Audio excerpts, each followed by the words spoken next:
সর্বভারতীয় তৃণমূল কংগ্রেসের সর্বভারতীয় সাধারণ সম্পাদক অভিষেক বন্দ্যোপাধ্যায়ের ৩৮তম জন্মদিন উপলক্ষে সারা রাজ্য জুড়ে যখন আনন্দ ও শুভেচ্ছার জোয়ার, তখনই উত্তর দিনাজপুর জেলার রায়গঞ্জেও দেখা গেল সেই উদযাপনের ছবি।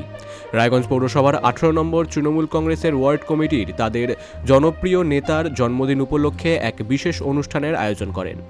রায়গঞ্জ পৌরসভার ১৮ নম্বর ওয়ার্ডের ভারত সমাজ সেবক ক্লাবে সন্ধ্যায় এই উদযাপন অনুষ্ঠানটি অনুষ্ঠিত হয়।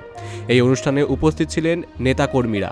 সম্মিলিতভাবে তারা কেক কেটে অভিষেক বন্দ্যোপাধ্যায়ের জন্মদিন পালন করেন। আজকে আমাদের যুবরাজ অভিষেক ব্যানার্জির ৩৮তম জন্মদিন। সেই উপলক্ষে আমরা মন্দিরে ভগবানের কাছে আরাধনা করলাম ওনার স্বাস্থ্য এবং রাজনৈতিক ব্যাপারে, এবং তারপরে আমরা কেক কেটে ওনার বার্থডেটাকে সেলিব্রেট করলাম। কি চাইলেন আজকের দিনে? ভগবানের কাছে প্রার্থনা করলাম আমরা সবাই মিলে যাতে আমাদের যুবরাজের শরীর স্বাস্থ্য যাতে সবসময় ভালো থাকে এবং ভগবান আশীর্বাদ সবসময় ওনার ভালো থাকে, এবং আগামী দিন রাজনৈতিক জীবনে ওনার যাতে শ্রীবৃদ্ধি হোক সেটা আমরা প্রার্থনা করলাম।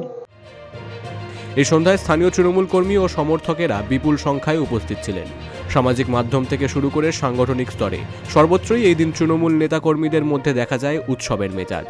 রায়গঞ্জ থেকে রামকৃষ্ণ দাসের রিপোর্ট, বিগ নিউজ বাংলা।